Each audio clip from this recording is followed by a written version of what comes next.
Good morning, friends. It's Pastor Gary Goggins. We're in Revelation chapter 13, verses 16 through 18 today. I'm just going to read verse 16 to get started. And we're talking about the Antichrist, the rise of the false, of the Antichrist and the false prophet. Okay. And so he, being the false prophet, will cause both small and great, rich and poor, free and slave, to receive a mark on their right hand or on their foreheads. And most people have heard about the mark of the beast. And so the false prophets are going to be the one to cause people to take this mark. And it's going to be on the right hand or on the forehead. And we know that technology exists that is possible. And so verse 17 tells us that no one will be able to buy or sell without taking this mark. And the mark is the name of the false prophet, or the number of the false prophet's name, verse 17.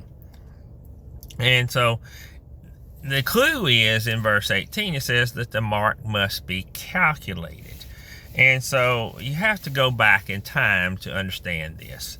And so before the invention of the Arabic numbers, like, 1, 2, 3, the Jews and the Greeks, they used to write their names in as numbers.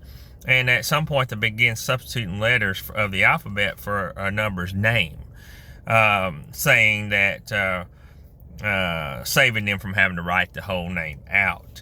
And the first 10 letters were used for the numbers.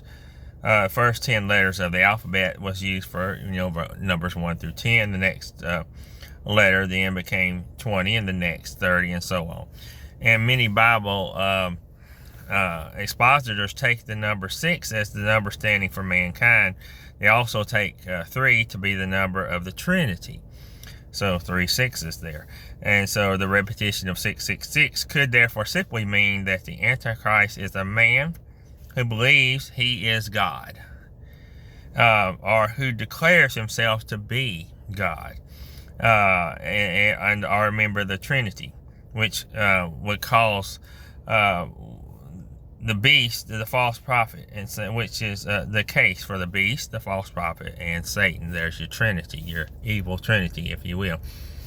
So, for believers, or for anyone really, there's no reason to be afraid of the number 666. It's simply a calculation of the name of the false prophet, and so it's a calculated number. It's not, the number itself is not as significant as the meaning behind it. And so as long as we're saved, we don't have to fear the number 666. Just keep that in mind today. Have a blessed day.